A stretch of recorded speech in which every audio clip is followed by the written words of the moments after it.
Muy buenas noches tengan todos. ¿Cómo les va? Esperamos que estén muy bien. Muchísimas gracias por volver a escucharnos. Tanto tiempo ha pasado desde el último episodio, pero lo importante es que ya estamos aquí.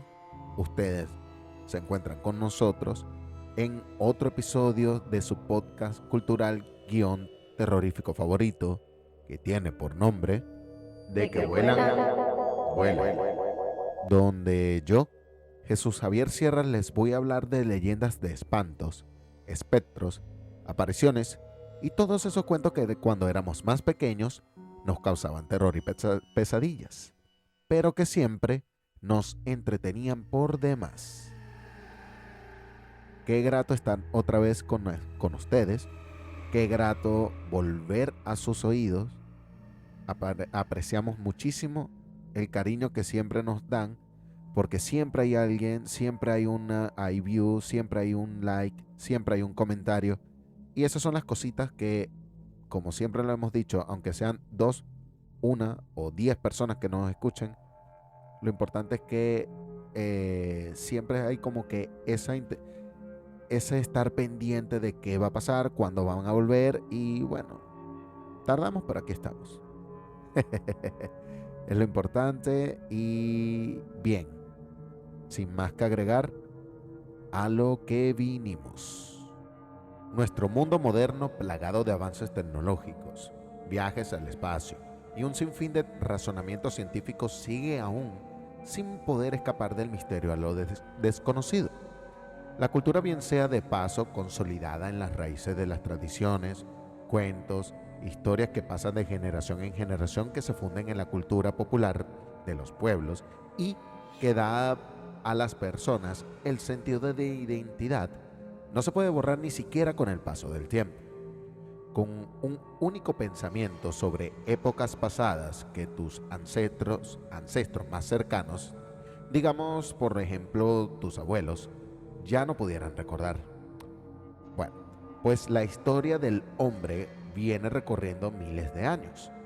Pensar en el pasado enciende la llama de la curiosidad, y esa curiosidad es característica del hombre, y esa es la misma que nos hace investigar, hace querer saber más, entender, pero siempre preservando nuestro nombre, nuestras costumbres y algunas veces hasta nuestros propios miedos.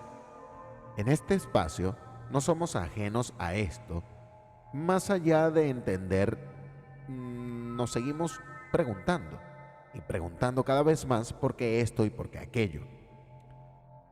Es bien sabido que muchas cosas han sido inventadas, pero al echar un vistazo al pasado es imposible no quitar la mirada de aquello que, aún estando a miles de kilómetros de distancia, se ve alguna relación. Todos hemos soñado alguna vez con ser animales, por ejemplo, con poder volar como un águila. O algunos adultos, cansados de la monotonía del día a día de este siglo, quisieran ser apenas un perro durmiendo y comiendo. Pero ¿qué pasa cuando la creencia de ser un animal se vuelve una maldición? Y no hablo de una típica bruja que convierte en un sapo a su detractor.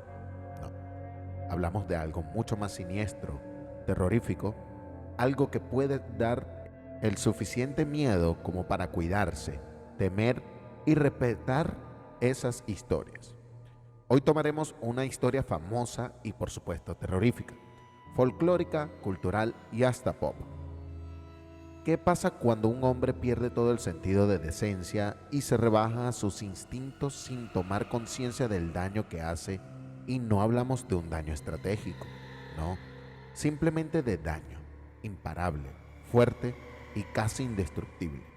¿Y qué tal si además de esto se convierte en una figura horrenda, tomando la piel de un animal y atentando contra todo sin poder salvarse ni salvar a quien se atraviese? Y a todo esto súmale, ¿qué tal si dicho animal fuese un lobo y se convirtiera en la leyenda más famosa de todo el mundo? De eso, entonces, hablaremos en este episodio. Hoy, la leyenda del hombre lobo. Por supuesto, comencemos desde el principio. Pero ¿qué tal si no lo hay? ¿Qué tal si escuchamos historias al azar y ya este cuento es tan pero tan antiguo que no sabemos siquiera cómo empezó ni quién lo empezó. Tomaremos entonces lo primero que hemos visto. Remontaremos la historia hasta su más recóndito principio. Y sí, la mitología más conocida tiene algo que ver. Vayámonos entonces a Grecia. El primer hombre lobo reconocido fue Licaón, rey de Arcadia, Grecia. En la mitología griega, Licaón era un rey sabio y culto, y también una persona muy religiosa que había sacado a su pueblo de condiciones salvajes en las que ellos vivían originariamente. No obstante, parece que él mismo continuó siendo un salvaje, pues, a pesar de todo, siguió sacrificando seres humanos en honor a Zeus. E incluso se dice que asesinaba a todo forastero que llegaba a su reino pidiendo hospitalidad. Al enterarse, el dios Zeus quiso comprobar los rumores y se disfrazó de vagabundo para hacer una visita a Licaón. Este inmediatamente pensó en matar a su visitante, pero se enteró a tiempo de que se trataba de una treta de Zeus y lo invitó a participar en un suntuoso banquete. Todo habría salido bien de no ser porque Licaón no pudo resistir la tentación de jugar una horrible broma al rey del Olimpo. Ordenó que se le sirviera la carne de un niño presuntamente hijo de Zeus, lo cual no es muy difícil si ya sabemos. Aquel que conoce la historia de Zeus sabe de lo que hablo. Pero ok, continúo. Entonces, Zeus se dio cuenta, por supuesto, y encolerizado condenó a Licaón a convertirse en lobo y a que todos sus descendientes serían también hombres lobo. Hoy se conoce como Licaón al perro salvaje africano, un pariente lejano de los lobos. La historia de Licaón provee uno de los primeros ejemplos de la leyenda del hombre lobo. De acuerdo a la historia de él mismo, este se transformaba en un lobo como resultado de comer carne humana. Un testigo que estuvo presente en un sacrificio periódico en el monte de Licaón dijo sufrir un destino similar. Plinio, el viejo, dijo citando a Uantes, y cito, que un hombre de la familia de Antus fue seleccionado por Lot y fue llevado al lago de Arcadia, donde colocó su ropa en un árbol y nadó a través del lago. Esto dio como resultado su transformación en un lobo y vagó de esta forma durante 9 largos años. Entonces, si durante este tiempo él no atacaba a ningún ser humano, tendría la libertad de nadar de regreso y volver a su forma original. Probablemente, las dos historias son idénticas, aunque no se haya mencionado del sacrificio de Licaón por los descendientes de Anteo. Heródoto menciona que la tribu de los Neuri, un pueblo que él ubica al noroeste de Esticia, indica que ellos se transformaban anualmente durante algunos días. Incluso el mismo Virgilio también estuvo familiarizado con la transformación de seres humanos en lobo. En la novela Satyricon, escrita por Gayo Petronio cerca del año 60, uno de los personajes recita una historia sobre un hombre que se convierte en lobo. A partir de ese momento, los hombres lobo parecen haberse multiplicado, incluso al llegar a la Edad Media. En estos tiempos, los cuentos sobre los hombres que se transformaban en lobo eran demasiado comunes y la gente tenía tanta fe en ellos, o miedo, no sé, como lo quieran ver, que ni siquiera se atrevían a salir de noche al bosque. Hay que recordar que en estos tiempos, los lobos auténticos eran muy comunes y no era raro que atacaran a las personas, digo, por su naturaleza. Más tarde, los lobos fueron cazados y exterminados en gran parte del área donde ellos normalmente habitaban. Pero el temor a los hombres bestia siguió igual de fuerte que antes. Según las creencias armenias, Hay mujeres que a consecuencia de sus pecados mortales están condenadas a pasar 7 años en forma de un lobo. Un espíritu llega a tales mujeres y les da la piel del lobo. Este les ordena ponérsela, y tan pronto como lo hacen aparecen marcas de un lobo en su mano derecha. Una vez que su naturaleza es conquistada, se come a sus hijos uno por uno. Después, devora a los hijos de sus parientes de acuerdo a la cercanía genealógica y finalmente ataca a los niños ajenos a su familia. Pasa entonces a vagar durante toda la noche y las cerraduras y puertas se dicen que se abren en su aproximación. Cuando está cerca la mañana, vuelve a su forma humana y se quita la piel del lobo. En estos casos, la transformación es netamente involuntaria, pero junto a esta creencia sobre la metamorfosis que no se puede controlar, se encuentran también las creencias de aquellos humanos que pueden transmutar en animales a voluntad y después reasumir su forma original. Mención orgánica al episodio que hay en este canal de los nahuales. Bien, de acuerdo con los obispos Olaus Magnus y Majoulus, en las provincias de Prusia, Livonia y Lituania, los hombres lobos del siglo XVI eran más destructivos que los auténticos lobos y que su heterodoxia surge de la aserción de los obispos netamente católicos de que ellos formaron una, entre comillas, escuela maldita, de aquellos deseosos de las innovaciones contrarias a la ley divina. No sé, quizás unos herejes para estos entonces. Bien.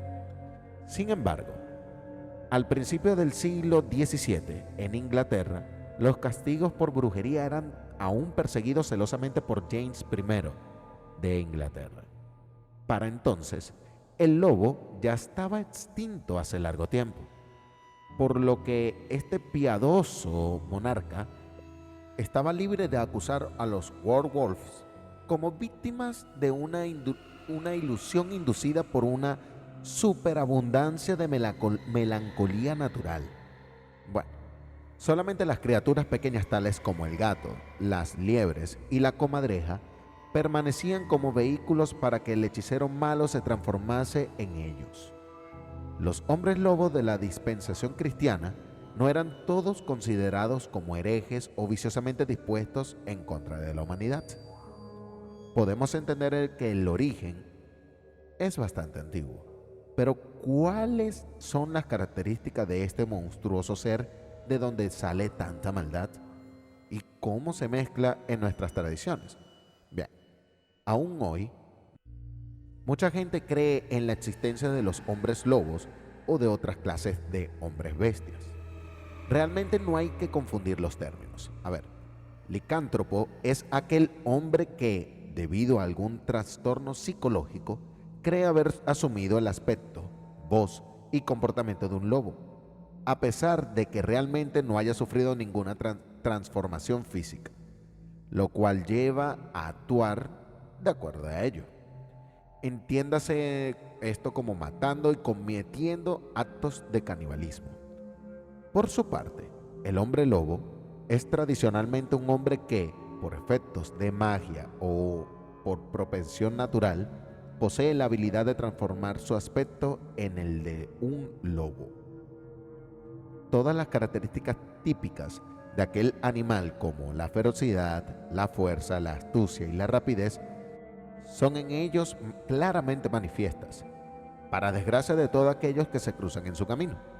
Según las creencias populares, este hombre lobo puede permanecer con su aspecto animal únicamente por un espacio de unas cuantas horas, generalmente cuando sale la luna llena. En el folclore y la mitología, un hombre lobo es una persona que se transforma en lobo, ya sea a propósito o involuntariamente, a causa de alguna una maldición o de otro agente exterior, como ya hemos dicho. El cronista medieval Gervase de Tilbury asoció la transformación con la aparición de la luna llena, pero este concepto fue raramente asociado con el hombre lobo hasta que la idea fue tomada por los escritores de ficción moderna. La mayoría de las referencias modernas están de acuerdo en que un hombre lobo puede ser asesinado si se le dispara una bala de plata, aunque esto es producto de una narrativa moderna y no aparece en las leyendas tradicionales. Como dato adicional, en versiones modernas se agregó la idea de que ha existido una fuerte rivalidad entre vampiros y hombres lobo, debido a que pertenecen a una misma raza de criaturas. Algo como lo que pasó en Valhalla. Está bien. En algunos países y culturas, otros animales desempeñan el papel de hombre lobo. Entonces, en África, aún se cree en hombres hiena u hombres leopardo. En India, se pensaba que los tigres enemigos de los hombres eran capaces de convertirse en humanos para atraer a estos, y en la Amazonía colombiana, ecuatoriana, peruana y brasileña, se cree que el delfín rosado o bufeo se transforma por la noche en un apuesto varón para seducir y luego robar a las mujeres, aunque con la intención de reproducirse. ¡Ah, caramba! Abunda hasta hoy en Latinoamérica las leyendas de hombres tigres, asociadas con jaguares, o torongos o pumas, ya que estas fieras más temidas en este continente predominan en toda su extensión. Los dos mitos más importantes son el Runa Uturuncu, indio tigre, u hombre puma, del noroeste argentino. Sin embargo, desde cierto punto de vista no sería apropiado llamar a todos los seres citados anteriormente como licántropos, como anteriormente se definió o se extendió. La palabra licántropo designa a un hombre lobo. El mito de los hombres lobo parece, o es, originario de Europa y estaba muy vinculado con otras supersticiones y magia negra. El mito es esencialmente masculino y entre las causas de que un ser humano se convirtiera en lobo, las más frecuentes eran las siguientes: ingerir ciertas plantas vinculadas tradicionalmente con los lobos y la magia negra, beber en el mismo lugar donde la hubiese hecho un lobo,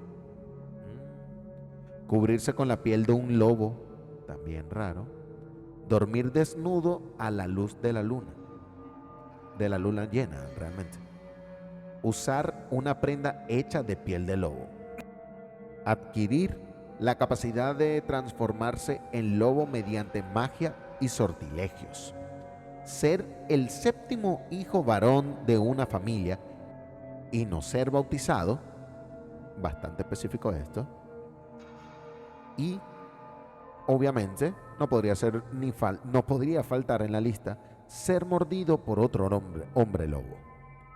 Esta última obviamente era la más común.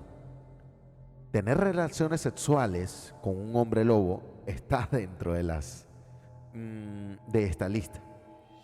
Nacer después de mellizos o gemelos siendo un hijo varón.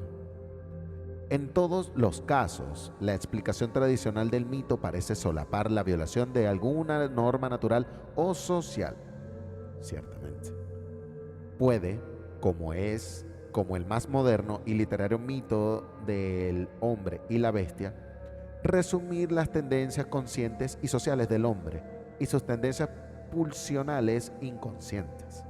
Incluso, más que pulsionales, podríamos decir que instintivas previas a la socialización del sujeto. Según la tradición, la mayoría de los hombres lobo no se transforma en tales voluntariamente. Solamente los magos y hombres lobos auténticos, es decir, no malditos, pueden hacerlo. La mayoría son víctimas de una maldición y sufren enormemente a la hora de la metamorfosis. Lo que es peor, al transformarse pierden completamente la conciencia humana y se vuelven increíblemente peligrosos, incluso para sus seres queridos. La única manera de librar a un hombre lobo de su maldición es dándole muerte, lo cual podemos entender que no es ninguna tarea fácil. Un hombre lobo es un hombre completamente normal la mayor parte del tiempo y se comporta de forma natural, aunque un poco velludo y con los sentidos más desarrollados, especialmente el olfato, además de estar en un muy buen estado de salud y forma física.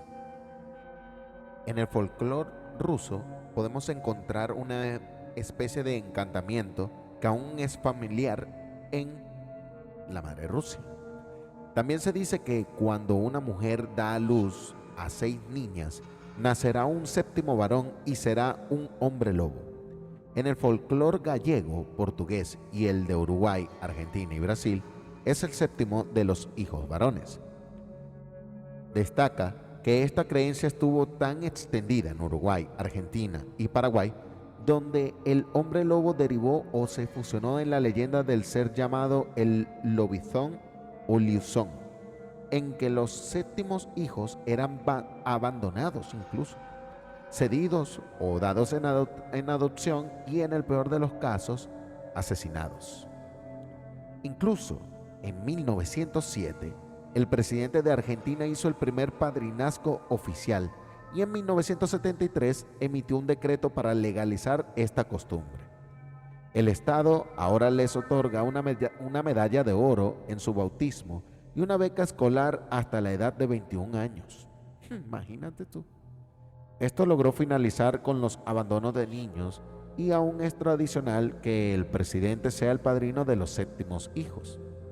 En otros casos, la transformación se logra supuestamente mediante agentes satánicos a lo que se somete voluntariamente, y eso se hace con los fines más desagradables, en particular por la gratificación del anhelo de la carne humana. La carne humana que el licántropo puede anhelar puede entenderse como tal, es decir, una antropofagia relacionada con casos de psicosis, o puede entenderse figuradamente como el deseo sexual sin censura alguna. Richard Bernstein escribió, y cito, «Los hombres lobo son ciertos hechiceros que, al untar sus cuerpos con un ungüento que ellos mismos elaboran con el intestino del diablo y lo ponen en cierta faja encantada, no solo a la vista de otros lucen como lobos, sino que su propio pensamiento tiene la forma y naturaleza de lobos, tan pronto como estos visten la faja mencionada, y disponen de sí mismos como lobos, obviamente, al mordisquear y matar en especial a criaturas humanas». Tales eran los puntos de vista acerca de la licantropía a través de Europa continental cuando Verstappen escribió, y cito, «Los ungüentos y las sabias en cuestión pueden contener agentes alucinógenos, en particular los derivados de la belladona. Hay teorías que dicen que a los licántropos, cuando no están convertidos en lobo, el pelo del lobo les crece hacia adentro, y cuando se transforman, les crece la piel hacia afuera. Así que cuando se transformase, le daría vuelta prácticamente a su propia piel. También existen varios métodos para eliminar la forma bestial. El más simple era el acto de desencantar. Esto se hacía funcionando en sí mismo o en una víctima. Y otro era el retiro del cinturón o piel de animal. Otros métodos de posible curación son arrodillarse en un punto durante 100 años, ser reprochado por ser un hombre lobo, ser saludado con el signo de la cruz, ser llamado 3 veces por el nombre bautismal, parece vitelio, ok, ser golpeado con 3 veces en la nuca con un cuchillo, o al menos derramar 3 gotas de sangre. Aquí hay algo con el 3, ciertamente. Muchos cuentos folclóricos europeos incluyen lanzar un objeto de hierro sobre o hacia el hombre lobo para que éste revele su forma humana. El hombre lobo fue el mito más original que se ha visto en la actualidad desde los tiempos antiguos hasta las actuales épocas. Se ha propuesto una teoría reciente que explica los episodios de hombres lobo en Europa durante los siglos XVIII y XIX. El cornezuelo, cuya ingestión causa envenenamiento, es un hongo que crece en los lugares donde se cultiva centeno en temporadas húmedas, después, obviamente, de inviernos muy fríos. El envenenamiento por cornezuelo normalmente afecta a los pueblos completos o por lo menos a áreas pobres de estos mismos, provocando alucinaciones, histeria colectiva y paranoia, así también como convulsiones y en algunas ocasiones la muerte. Bueno, para que sepan, el LSD se deriva del cornezuelo. Estoy seguro que Karl Marx conoció esta vaina, pero bueno, en fin. El envenenamiento por consumo de dicho elemento se ha propuesto como causa de los individuos que creían ser un hombre lobo, o de todo un pueblo que creyó haber visto a un hombre lobo. Como la mayoría de intentos de usar la ciencia moderna para explicar creencias religiosas y folclore, esta teoría es controvertida y totalmente insatisfactoria. Por ejemplo, no explica por qué los brotes de histeria sobre la brujería y leyendas de transformaciones en animales y existen prácticamente alrededor del mundo, incluyendo en lugares donde no hay un cornezuelo del centeno. La histeria y la superstición han existido a través del mundo por toda la historia registrada y, generalmente hablando, el envenenamiento por consumo de hongos no es la razón de todos estos acontecimientos.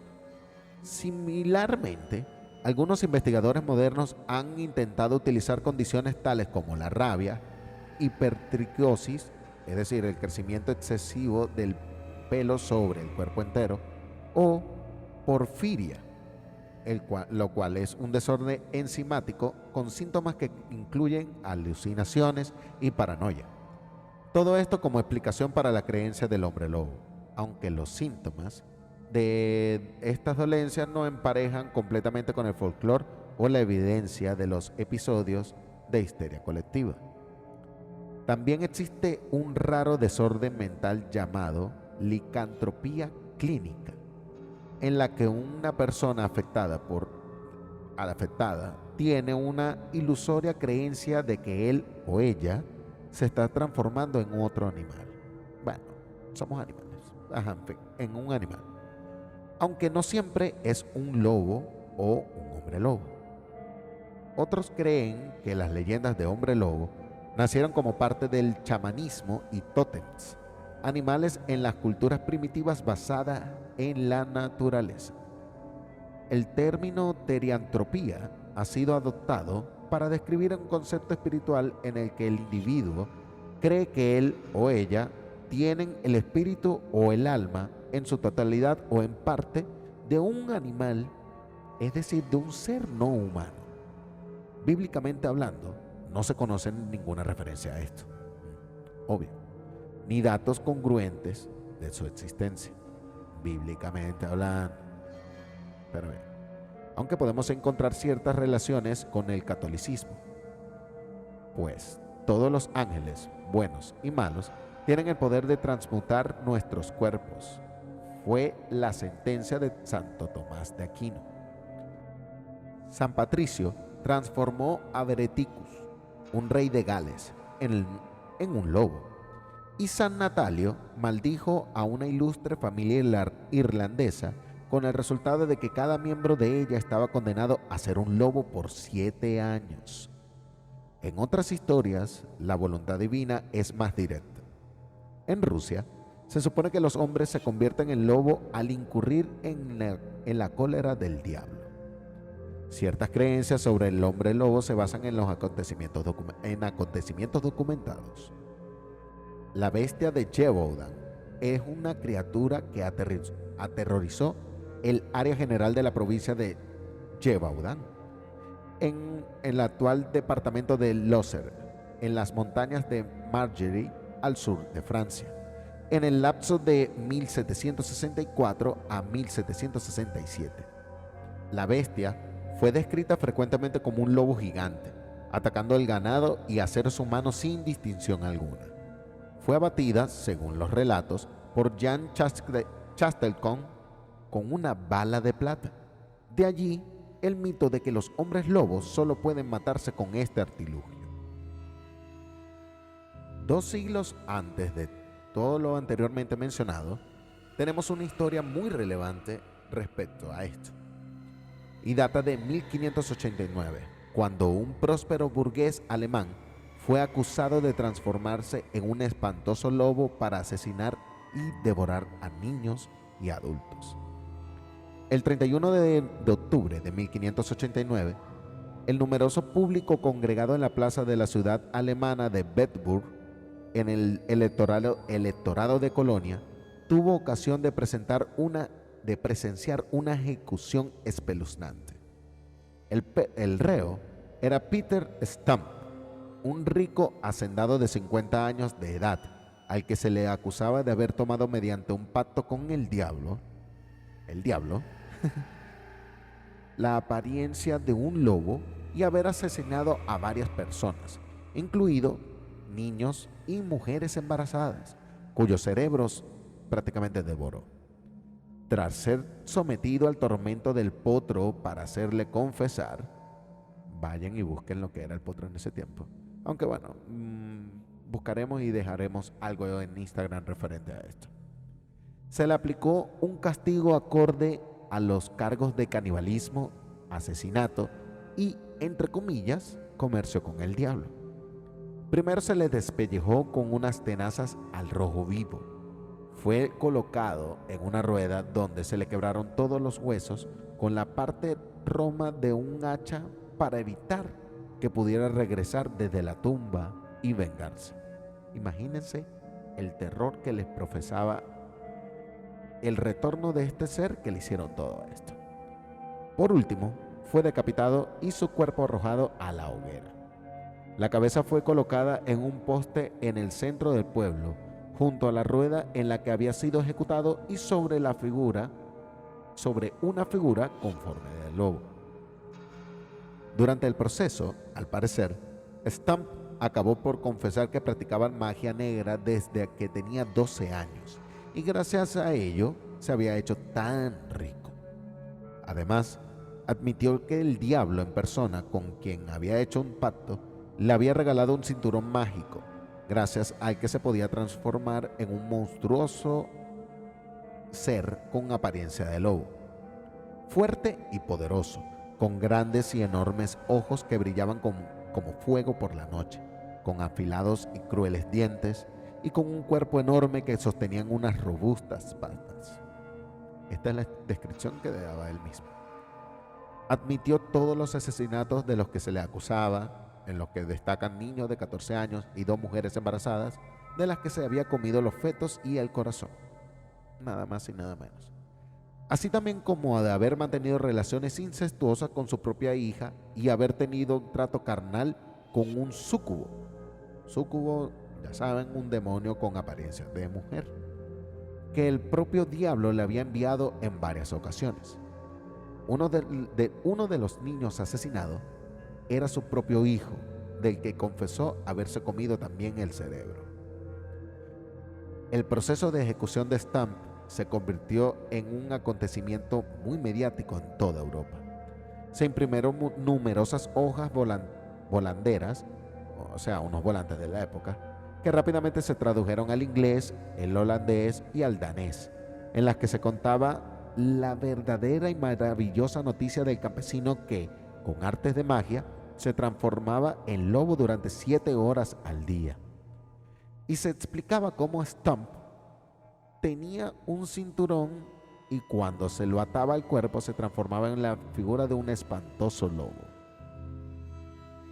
Otras fuentes, contemporáneas obviamente, dan cuenta del caso, como el concejal de Colonia Hernán von Weisberg, que lo recogió con sumo detalle en su diario.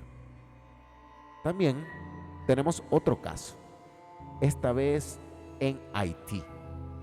El hombre lobo de Haití tiene la capacidad de transformarse en cualquier cosa incluso en plantas, y le llaman Loup-Garou. En Islandia, gana poder cada vez que come y recibe el impronunciable nombre de Harmram. Miren, lo pronuncié lo mejor que pude.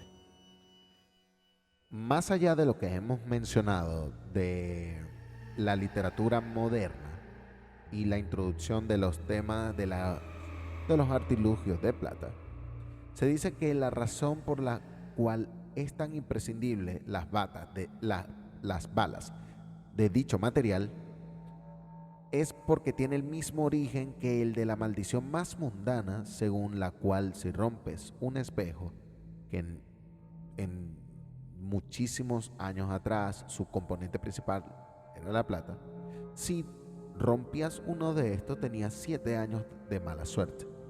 Y como se han dado cuenta, el número 7 de 7 días, 7 años, 7 horas de transformación es algo muy recurrente en este mito. Para profundizar más en esto, hay que remontarse a la Edad Media, ese periodo tan oscuro y rico en leyendas. Los espejos entonces se elaboraban con plata y vidrio y eran un artículo de lujo. Antes del descubrimiento de América, la plata era mucho más difícil de obtener que el oro. Y para mostrar lo costoso que era un espejo, se decía que romperlo suponía 7 años para pagarlo. Entonces, la plata era la materia prima de los alquimistas, el elemento puro con el que espantar los miedos e invocar destinos favorables. De plata se hacían los rosarios, los crucifijos y cualquier objeto sagrado que conectara la tierra con el universo de los espíritus. Así, acabar con un ser que está a medio camino entre lo que existe y lo que no, un terror con forma de hombre y la fiereza del lobo, solo sería posible con el poder de una bala de plata bendita. Volviendo al tema con Haití, nos acercamos muchísimo más a nuestros tiempos. Incluso nos vamos al 2010, luego del terremoto que azotó a este país. El sismo que devastó Haití generó increíbles temores de que los espíritus que devoran niños, figuras mitológicas instaladas en la cultura haitiana, estaban acercándose a los campamentos para damnificados en busca de jóvenes presas. El Loup-Garou, que significa hombre lobo, es similar al ser de las leyendas de otras partes del mundo, pero el folclore haitiano se trata de una persona poseída por un espíritu y puede convertirse en una bestia, o incluso en un perro, gato, pollo o serpiente.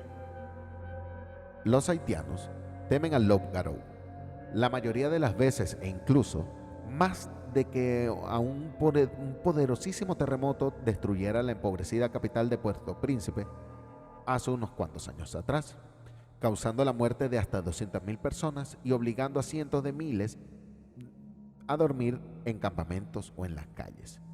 Algunas personas acusadas de ser Loup-Garous aparentemente fueron linchadas desde el sismo, incluyendo un hombre en el campo de La Grotte para desplazados, situado sobre una cuesta apenas visible que estaba en vista a Puerto Príncipe. Cito: después del terremoto, el Loup-Garou escapó de prisión. Él se estaba jactando de que estaba en la cárcel porque fue sorprendido comiendo niños durante la noche que fue a los campamentos e intentó tomar el niño de alguien, dijo Michel Cassius, residente en aquel entonces en uno de estos campos. En otro campamento, los residentes describieron una golpiza casi letal a un hombre luego de que supuestamente intentara secuestrar a un bebé por la noche. En ese tiempo, se crearon patrullas nocturnas para evitar el asedio de espíritus que también son llamados Loup-Garou, pero seguido, no Loup-Garou, en francés criollo. El Loup-Garou, entiéndase, el hombre lobo, se benefició del sismo para devorar niños. dijo en su momento Milot Basedis, un empleado civil que quedó sin hogar luego del temblor y que también trabajaba para un grupo de caridad que ayudaba a albergar menores. Afirmó que había escuchado que una patrulla había matado a un espíritu antes de que tuviera tiempo de cambiar la forma. Wow. La mayoría de los 9 millones de Haití son católicos romanos, pero muchos también practican el vudú, una religión con raíces africanas y de cual pueden escuchar en nuestro episodio del vudú haitiano. La creencia del Loup-Garous cruza todas las identidades culturales y está adherida con mayor firmeza a los grupos con menos recursos del país, una mayoría en la nación más empobrecida del hemisferio occidental. Y bien, con esto podemos dar por terminado este episodio que da por fin continuidad a este lindo proyecto que siempre se les trae a ustedes con todo el cariño del mundo. Lamentamos demasiado no haber estado en todo este tiempo, pero ya estamos acá. Sin más que acotar, y como siempre hay que recordarles y pedirles por favor que si les gustó este contenido, comenten, comparten y disfrútenlo. También pueden hacernos en los comentarios que ustedes quieran, porque ya sean 1, 10 o un poco más que nos escuchen, la idea es que todos disfrutemos y aprendamos un poquito más de los temas que siempre nos han llamado la atención. Sin más que agregar, yo me despido. Obviamente les tengo que recordar las redes sociales. Nos pueden disfrutar, escuchar y comentar en nuestras redes sociales como Facebook, YouTube, Spotify. Estamos bajo el nombre de Que Vuelan Vuelan, y en Instagram nos pueden conseguir como De Que Vuelan Vuelan Podcast. Y sin más que agregar, yo me despido de ustedes, que me van a escuchar en otro día, en otro momento, en otro lugar, en otro episodio de este que es su podcast cultural guión terrorífico favorito, que tiene por nombre De Que Vuelan Vuelan. Hasta la próxima.